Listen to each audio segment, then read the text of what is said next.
en nuestro programa de hoy. ¿Qué tal, doctor Suárez? ¿Cómo está? Hola, buenas noches a todos. Buenas Muchas noches. gracias por la comunicación.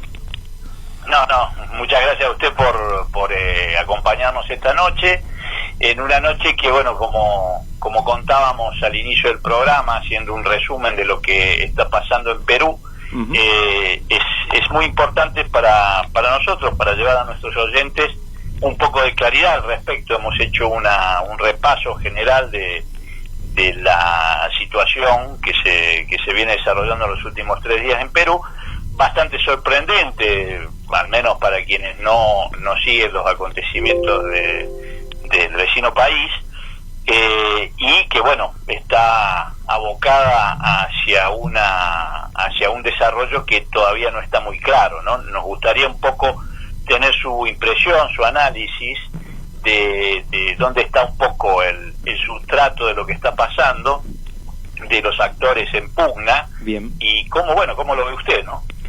Bueno, yo lo primero que comentaría, ¿no?, es que si bien es disruptivo, uno podría, dependiendo del corte temporal, 2 años, 5 años, 10 años, 15 años, 20 años, 30 años, observar permanente crisis política en Perú. De hecho, es por eso que se lo nombra el milagro peruano. ¿Por qué habría de haber un milagro? Porque tiene altas tasas de crecimiento, cuando no tiene un sistema político y un sistema de partidos cuyo funcionamiento genere estabilidad, ¿no? Ajá. Y con esto, digamos, contradecir grandes tesis, ¿no?, de la ciencia política de la década del 70 y del 80, que la estabilidad y el desarrollo institucional democrático político era un prerequisito para generar desarrollo económico. Por eso el milagro peruano en los últimos 15, 20 años. La realidad es que después de 3 años, ¿no?, de inclusive un poco más, de coletazos y pujas muy fuertes entre quienes tienen la mayoría en el Congreso, que es la fuerza de los seguidores de la lideresa Keiko Fujimori,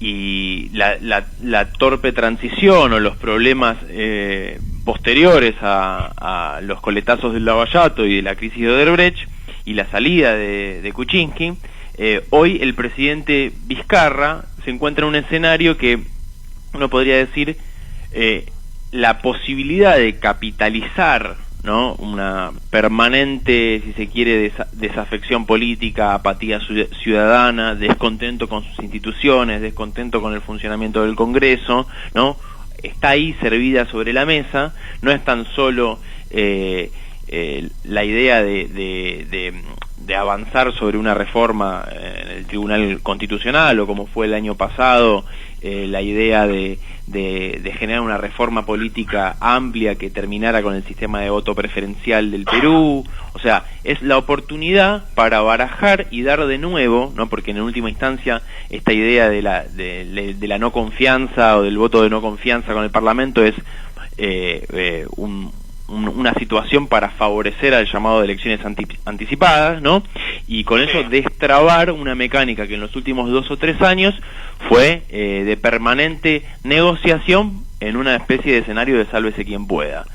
Hasta el 2016-2017, estas noticias aparecían en Perú. O sea, yo, como profesor en nuestra materia de política exterior comparada latinoamericana, los alumnos siguen los diarios, ¿no?, de cada país que le toca, y los que le tocan Perú, todos los años cambian las camadas de estudiantes, pero todos los años se encuentran noticias de tal político, tal ministro, tal funcionario, tal empresario, o sea, y una lista de filtraciones de cómo opera la corrupción o la falta de transparencia en Perú, que para algunos autores es herencia de cierto patrimonialismo peruano decimonónico, pero la realidad es que cambian las figuras, hay gran alternancia de dirigentes políticos, y en ese sentido, cuando uno observa la distribución de los 130 curules del Congreso o de puestos congresistas, tiene una diversificación muy polarizada, ¿no? Y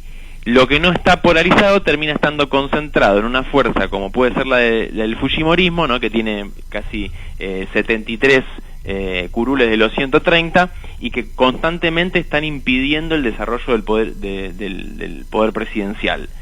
Sí. Porque no es solamente, digo, para citar un ejemplo, no es solamente que le suceda a Vizcarra, le sucedía a Kuczynski, le sucedía a Ollantumala, ¿no?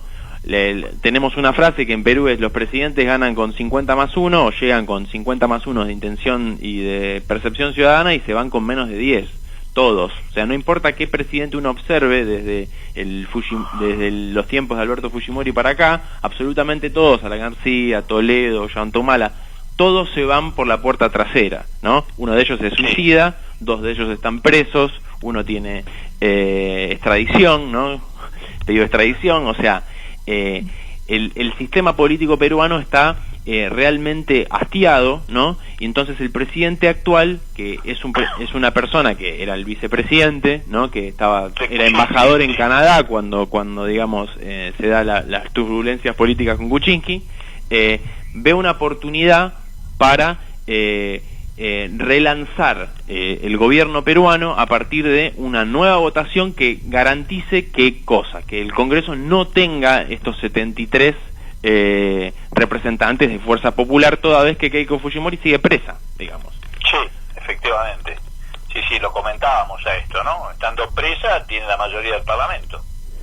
Exactamente, ¿no? Y digo, Kuczynski renuncia en medio del segundo pedido de vacancia, que es también un mecanismo político e institucional peruano para digamos, dictaminar que el presidente tiene incapacidad moral o física para ejercer su presidencia. La primera fracasa y en medio de la segunda, que también iba a fracasar porque no se tenían los 87 votos para destituir a Pedro Pablo Kuczynski, se filtran audios de cómo se estaba negociando, o en la jerga decimos rosquear, ¿no? Rosqueando los votos para que se salvara el antiguo presidente. En ese escándalo renuncia el presidente y se da el ascenso de quien es hoy el presidente Martín Vizcarra, que tiene una vieja tradición. Él inclusive su origen fue en el partido aprista, no en el APRA, y hoy vendría a ser un sin bandera, básicamente, ¿no? Entonces, el escenario de hastío, de movilización,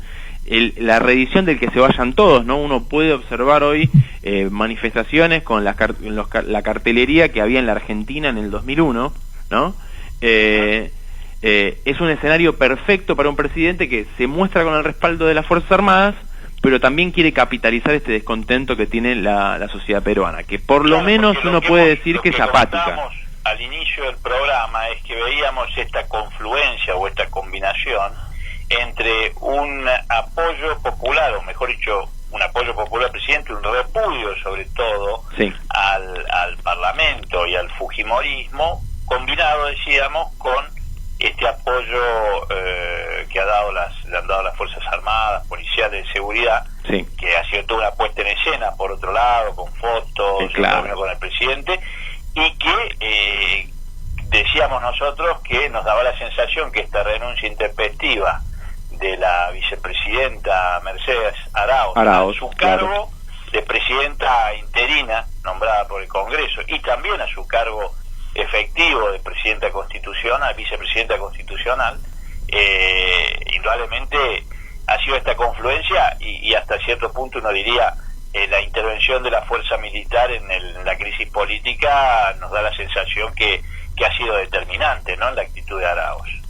De la misma manera, que no es el mismo caso, ¿no?, pero en los 90 todo el proceso del autogolpe, la disolución del Congreso en el 92, la nueva Constitución también se hizo con el apoyo de las Fuerzas Armadas, ¿no?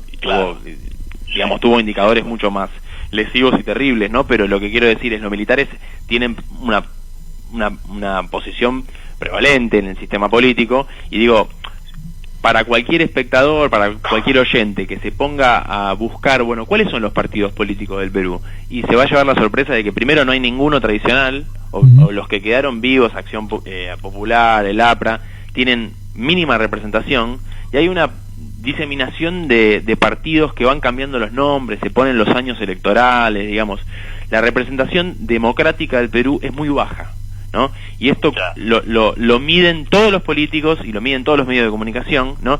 Por eso también digo que la confluencia va más allá de la disputa interpoderes, ¿no? Es un escenario, una tormenta perfecta para que Vizcarra trate de generar o gestar un nuevo escenario político para el 2020, porque si bien es cierto que el coletazo para el desempeño económico del Perú no es tan grave, porque sigue creciendo más de 3%, estamos en una situación internacional, ¿no?, que tampoco da para darse estos lujos de presentar una anomia política tremenda, con una sociedad movilizada, no tan solo por esto, ¿no? Está también la cuestión del proyecto minero Tía María, ¿no?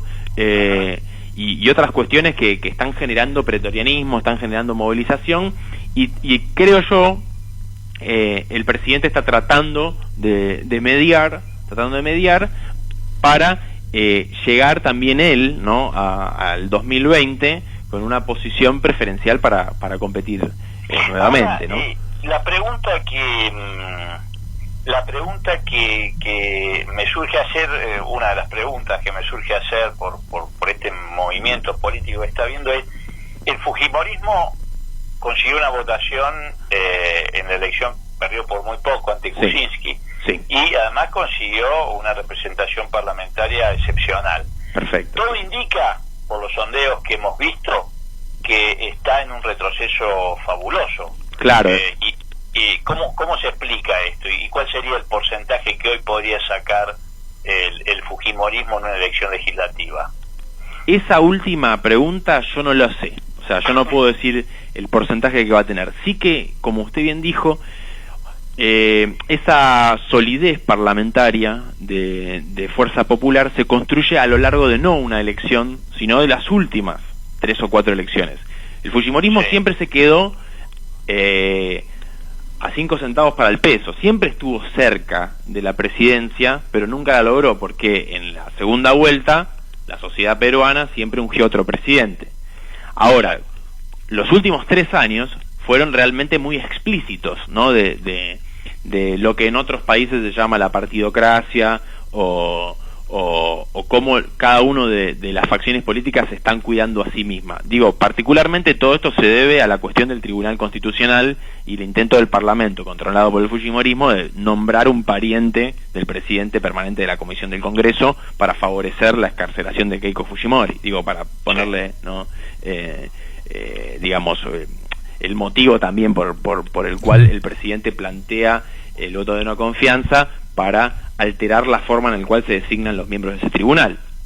Entonces, es muy probable que, de todas maneras, Fuerza Popular saque buen caudal de votos, ¿no? Porque lo que hizo el fujimorismo en los 90, además de responder a, digamos, las demandas que en general uno asociaría con del centro a la derecha, de seguridad, de frenar el avance del Sendero Luminoso, de combatir el narcotráfico, también al desplazar de los sectores y regiones más pobres del Perú a dichas células, el fujimorismo se quedó en esas regiones mínimamente, y fue, digamos, el vaso comunicante o el intermediario del Estado con la pobreza extrema del Perú.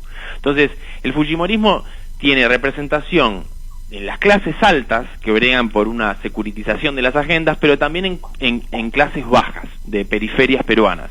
Por eso siempre tiene un caudal de votos interesante. Creo que esta tormenta perfecta también tiene que ver con, ahora que el fujimorismo está a la baja, con su máximo dirigente en prisión, probado el lavado de dinero, ¿no?, en este momento asestar una especie de golpe fuerte para que el Congreso de nuevo tenga una disposición política distinta, que no juegue, que no termine gestando esto que para también los analistas en general se denomina vetocracia, ¿no?, que es un poder se veta al otro y queda la inacción política. Claro. Ahora, después quiero pasar a un problema más de fondo. Sí. Pero seguimos en la perspectiva política. Sí. ¿Cuál es el futuro inmediato, a su juicio, de esta crisis?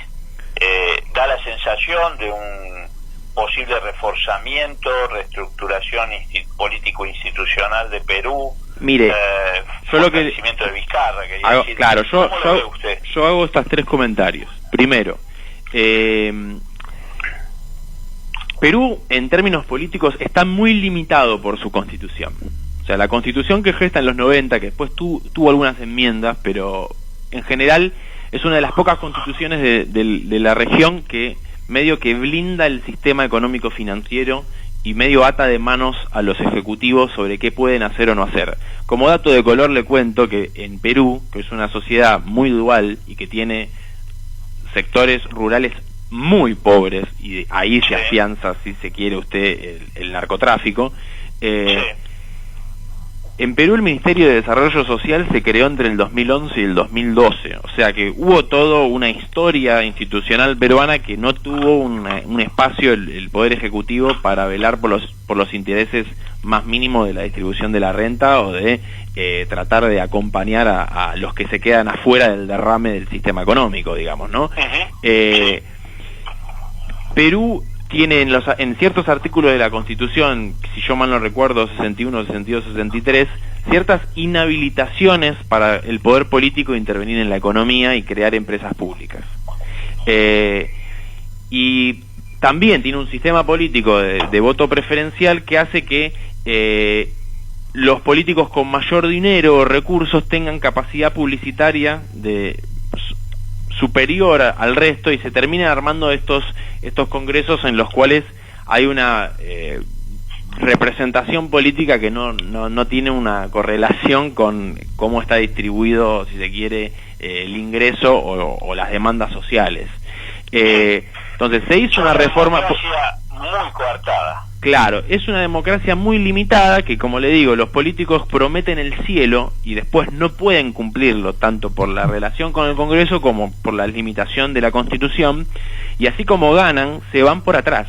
Y después nadie llora cuando el presidente va preso o cuando está exiliado, porque es como que van todos a la trituradora, ¿no? Entonces me parece también que Vizcarra también se está cuidando, o sea, con esa historia reciente, se está cuidando a sí mismo, siendo reciente su investidura, y teniendo esta posibilidad de capitalizar el hartazgo de la población en general, ya ni siquiera en términos de clases, ¿no? En general ya esto está al borde del estallido, ¿no?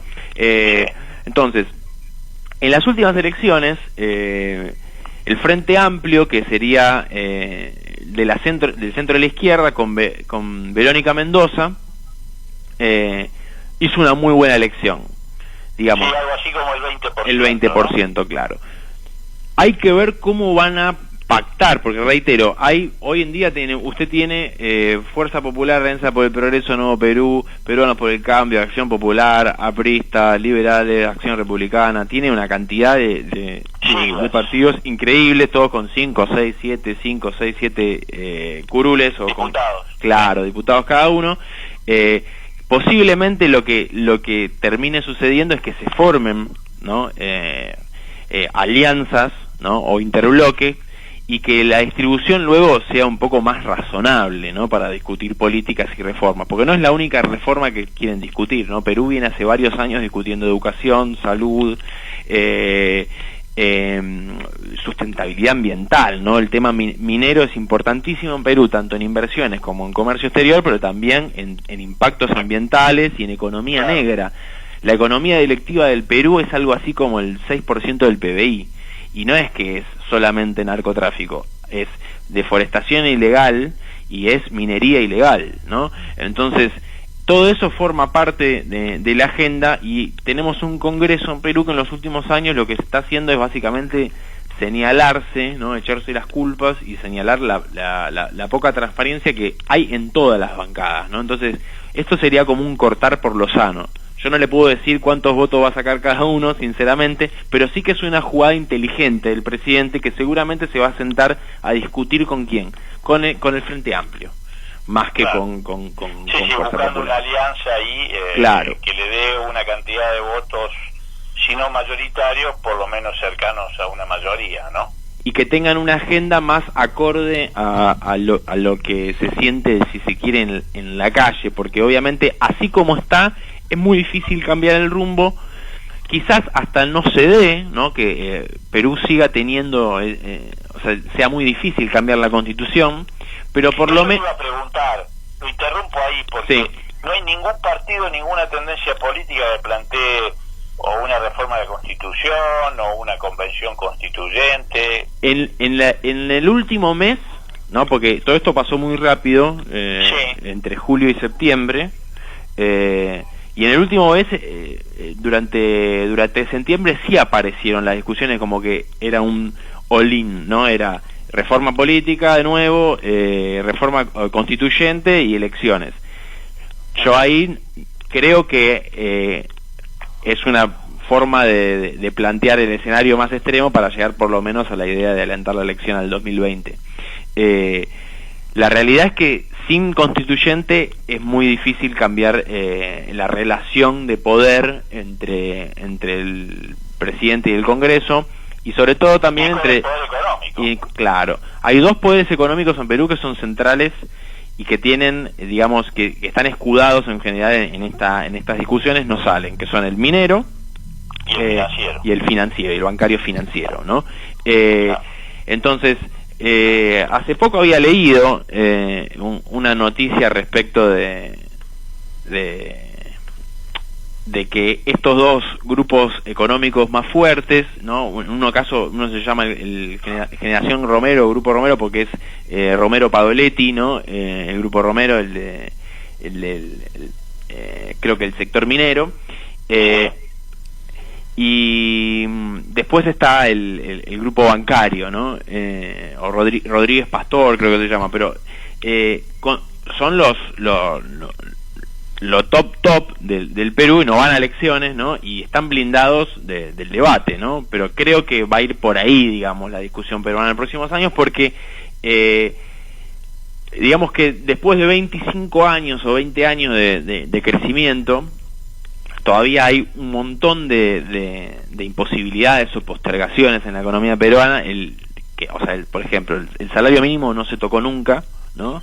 Y en general los peruanos que no tienen un nivel profesional o educativo alto y que trabajan en el centro de Lima, tienen más de un trabajo, necesitan por lo menos 2 trabajos para poder sobrevivir. Claro, cuando uno ve el mapa de pobreza y desigualdad o de necesidades básicas insatisfechas en Perú en los anuarios estadísticos, ve que del corazón de Lima, que realmente es muy bonita y está muy moderna, se empieza a abrir y se empieza a expandir el rojo, como digo yo, que es cada vez más necesidades básicas insatisfechas. Y en ese nido es que anida el narcotráfico. Perú le compite a Colombia todos los años a ver quién produce más coca. Esto no sale en los medios, pero, o sea, estamos todos asociados esto con Colombia y México, pero Perú tiene en el BRAEM un problema estructural hace 40 años.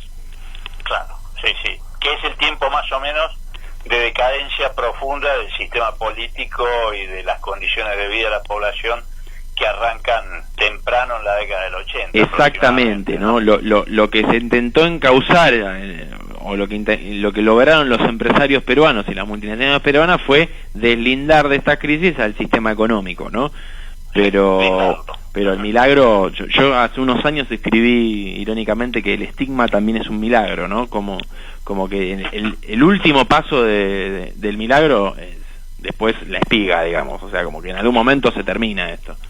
Ya, ahora, más o menos redondeando y para ir cerrando, porque, bueno, el tiempo se nos va también, sí. El futuro inmediato sí apuntaría, dice usted, a un cierto fortalecimiento del presidente Vizcarra, abrir este marco de discusiones, buscar reformas, pero da la sensación de que Perú va a ir a una estabilidad política más profunda, ¿no?